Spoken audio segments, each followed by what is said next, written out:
Vous êtes sur Mystic Moon, l'ésotérisme pour tous. Bonjour à toutes et à tous et bienvenue sur Mystic Moon, l'ésotérisme pour tous. Aujourd'hui, je vais vous parler de prise de notes par rapport aux lectures et les fiches de lecture. Pourquoi je vous parle de ça? C'est que j'avais fait une vidéo sur mes carnets magiques et je vous mettrai la vidéo dans le petit par ici si vous voulez aller la voir. Et je vous parlais entre autres de ce carnet que je ne considère pas comme un carnet magique mais qui m'aide beaucoup dans ma pratique puisque c'est le carnet où je prends toutes mes notes de lecture. C'est-à-dire que quand je lis un livre, je prends des notes sur ce qui me paraît important et sur les éléments que j'ai envie de conserver pour pouvoir les réutiliser.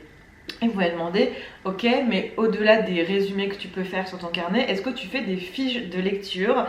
Et en effet, c'est quelque chose que je voulais réaliser de manière plus rigoureuse et plus cadrée, parce que j'en faisais, mais pas forcément cadrée. Donc j'ai travaillé sur le sujet et aujourd'hui, je vais vous présenter ces fameuses fiches de lecture.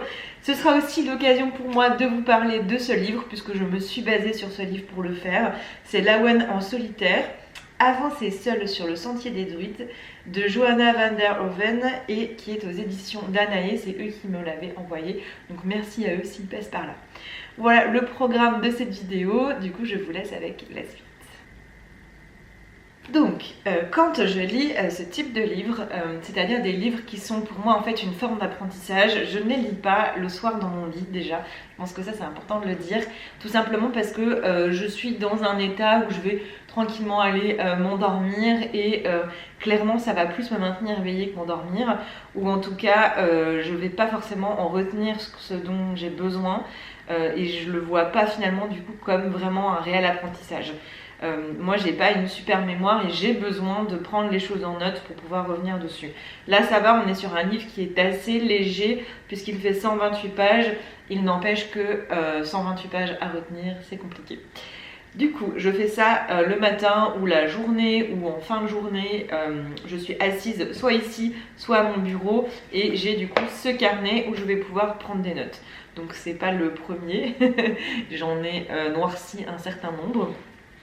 Et donc je vais prendre des notes au fil de ma lecture. Comment je prends des notes déjà sur ce carnet avant de se lancer dans les fiches?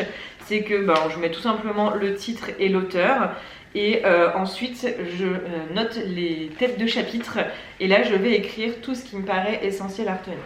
Donc là par exemple pour un livre de 128 pages et 22 pages de prise de notes. Ça paraît beaucoup mais finalement pour 128 pages c'est pas tant que ça. Il faut savoir aussi qu'en plus des prises de notes du carnet, je vais y mettre mes propres réflexions personnelles.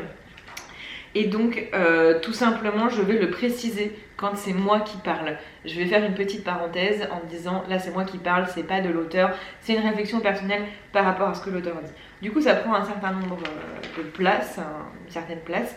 Mais pour moi, c'est important en fait aussi d'en ressortir ce que moi je pense et comment je vais travailler avec ce que l'auteur peut dire.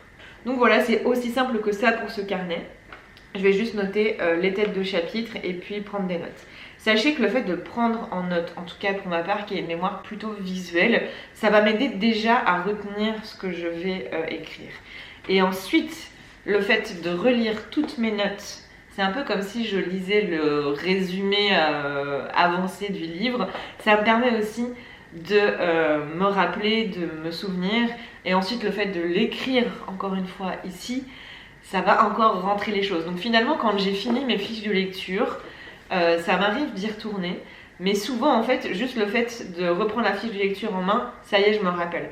Donc là pour ce livre et du coup pour les livres en général, ça me prend 2 fiches de cette taille là. C'est, vous savez, les fiches Bristol un peu standard, sauf que au lieu qu'elles soient à petits carreaux, il s'agit ici de feuilles blanches. Tout simplement parce que là ça va pas être le cas, mais régulièrement je vais devoir, il est intéressant pour moi de dessiner des symboles qui sont expliqués dans un des livres que j'aurais lu. Comment je les assemble? Très simplement avec une petite trombone, un petit trombone, pardon. Et voilà. Alors qu'est-ce qu'il y a dans ces fiches de lecture? On a le titre, ensuite on a le nom de l'auteur, la date de publication, l'édition. Ça me permet en fait aussi de pouvoir le retrouver assez facilement. Ça me permet aussi de me rendre compte de l'ancienneté du livre. Ensuite, je vais noter le thème, donc en un mot ou deux maximum, mais vraiment l'objectif c'est d'avoir le thème général. Donc ici j'ai noté druidisme, puisque c'est le sujet du livre.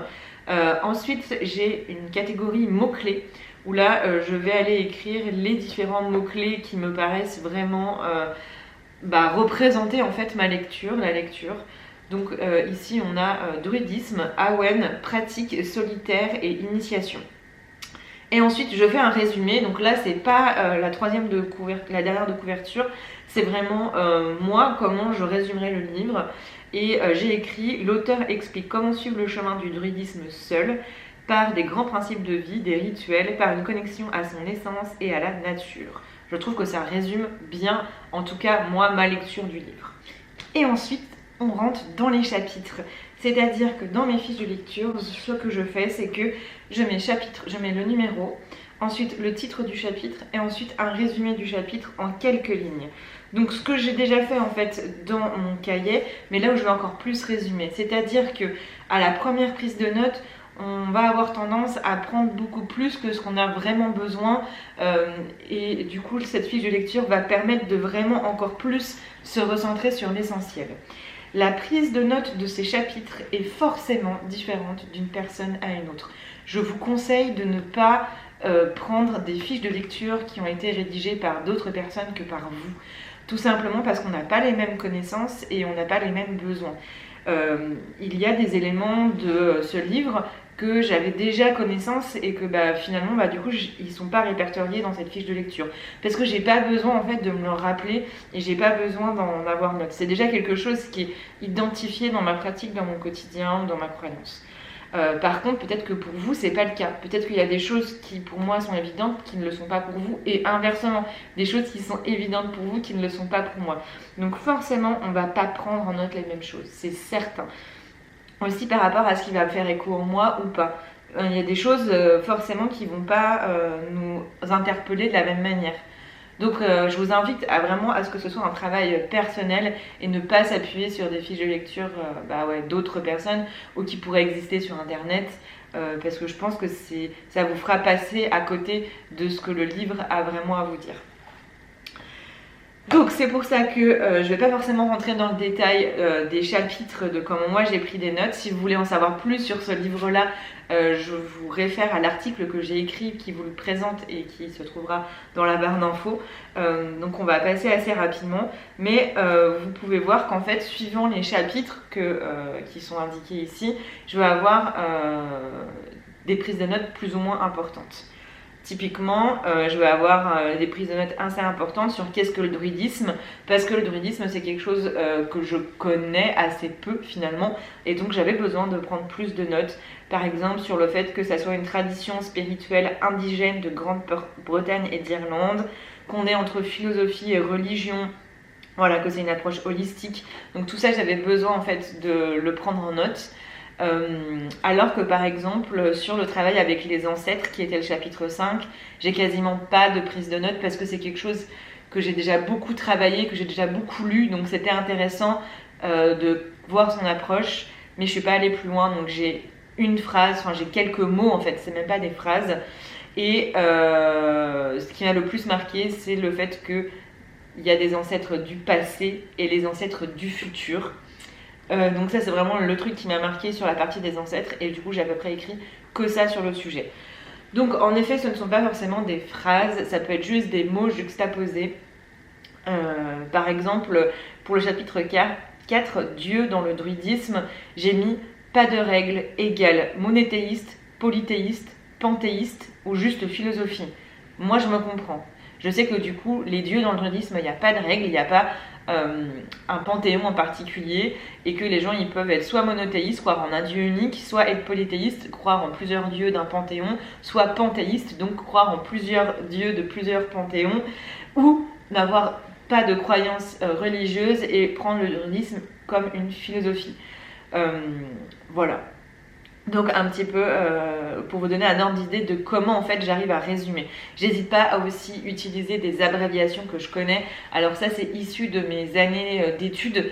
J'ai fait beaucoup de prises de notes. J'ai fait 6 ans d'études après le bac. Donc j'ai eu le temps de m'entraîner, donc j'ai pas mal d'abréviations aussi qui me permettent de gagner de la place. Donc ça aussi, trouver vos abréviations, ça peut être utile quand on crée ses fiches de lecture. Et donc à la fin, j'ai quelque chose qui s'appelle mes notes personnelles. Donc là, c'est vraiment, je vais pouvoir plus y ajouter mon point de vue ou ce que j'ai compris ou ce qui a vraiment retenu mon attention, que j'ai envie d'aller creuser, ou des choses, des réflexions qui sont nées en fait de la lecture du livre. Alors suivant les livres, ça va être plus ou moins important cette partie-là. Là pour le coup c'est assez sobre, assez simple, mais encore une fois aussi c'est parce que je fais pas forcément de phrases dans cette fiche là, c'est plus des mots-clés, et comme c'est moi qui les ai écrites, je sais en fait à quoi ça correspond. Là par exemple j'ai mis bénédiction égale connexion au sacré. C'est quelque chose qui est évident quand on le dit, mais j'avais pas mis les mots dessus et du coup c'était important pour moi de mettre ces mots là. Et je vais aussi parfois indiquer des chapitres auxquels me référer. Donc là par exemple, plus intégré dans le quotidien, et je me réfère au chapitre 15, elle a indiqué en fait des choses de pratique du quotidien que je n'avais pas forcément et que je trouve intéressantes. Par exemple l'ablution, j'aime bien cette idée. La contemplation, c'est quelque chose que je pense que je ne fais pas assez. Elle répète plusieurs fois l'aspect discipline et je suis complètement d'accord avec elle. Le fait de célébrer la pluie, les oiseaux, le chant des oiseaux, c'est quelque chose que je fais pas forcément. Je m'accroche beaucoup aux arbres, à la lune, au soleil, et c'est vrai que c'est des éléments que je n'honore pas forcément. Donc du coup je sais que c'est peut-être le plus gros truc entre guillemets que j'ai à travailler par rapport à la lecture de ce livre. Donc c'est pour ça que je vais me référer en gros va relire ce chapitre quoi. Donc là je l'ai fait qu'une seule fois dans cette fiche de lecture, mais il peut m'arriver que j'ai plusieurs chapitres à me référer. Donc si je résume, on a le cahier de prise de notes qui permet vraiment de prendre des notes sur ce qu'on a envie de retenir et puis sur ses réflexions personnelles. Et ensuite, on a la fiche qui va vraiment venir se recentrer sur l'essentiel avec date, édition, thème, mots-clés, résumé, la liste de tous les chapitres. Et à la fin des notes personnelles, on va pouvoir aussi se référer à des chapitres pour aller les creuser encore plus. J'ai mis des petites couleurs pour me repérer plus facilement dans les différents chapitres et les différentes thématiques. À vous de voir comment vous voulez les rendre plus vivantes. Moi en tout cas, d'avoir ces fiches-là, ça me permet très facilement de pouvoir naviguer dans les livres et de pouvoir, quand j'ai besoin, me référer très facilement à quelque chose. Par exemple, sur ce livre-là, j'ai tout le résumé des grandes idées qui ressortent du livre. Et en plus qui sont classés par chapitre. Donc même si là finalement j'ai indiqué que le chapitre 15 à aller creuser, si je me rends compte que bah tiens là pour le coup j'aimerais aller creuser l'aspect prière, je sais que c'est le chapitre 8 et donc je vais pouvoir aller voir le chapitre 8. Voilà, donc ça me permet de résumer mes idées, mais aussi d'avoir comme un espèce de sommaire géant de tous les livres que je peux lire. Donc je vous invite très fortement à trouver votre organisation, votre technique sur la prise de notes et sur les fiches de lecture, puisque comme je l'expliquais dans cette vidéo où je parle de mes carnets magiques, c'est sûrement ma plus grosse déception de ne pas l'avoir fait plus tôt en fait. J'ai commencé que très récemment et il y a plein de livres que j'ai lus il y a des années et que je ne suis pas capable de vous dire ce qu'il y a dedans. Je ne suis pas capable de vous donner les grandes idées des livres que j'ai lus et pourtant c'est eux qui m'ont forgé au début et je suis assez frustrée pour ça. Donc je sais que petit à petit je vais aussi potentiellement aller relire certains livres, mais j'en ai encore tellement à lire que je me sens un peu comme surpassée en fait. Et je pense que je l'aurais fait correctement dès le départ, j'aurais gagné un temps fou et j'aurais gagné en connaissance et en rigueur en fait. Voilà, donc s'il y a bien un truc que je vous conseille dans l'apprentissage, c'est ça. S'il y a bien une chose que je vous conseille dans l'apprentissage, c'est ça, c'est de prendre des notes, de faire des résumés, des synthèses, pas que d'ailleurs des livres, ça peut être aussi des podcasts que vous écoutez, ça peut être des vidéos que vous êtes en train de regarder, ça peut être des articles sur des webzines, ça peut être quand, par exemple, si vous faites un accompagnement avec moi ou quoi, prenez des notes à l'arrache au début. Moi là je me prends vraiment pas la tête sur la forme, sur comment c'est écrit, je m'en fous. Et après faites des jolies petites fiches pour pouvoir vous y référer plus facilement. Je vous ai tout dit, je sais que c'était quelque chose qui était très demandé, alors j'espère que ça a répondu à votre besoin, j'espère que ça vous aura aidé. Je vous remercie de m'avoir suivi jusqu'à la fin. N'hésitez pas, si vous appréciez notre contenu, à vous abonner et puis aussi à liker la vidéo pour nous soutenir. Et je vous retrouve bientôt sur Mystic Moon. Ainsi soit-il.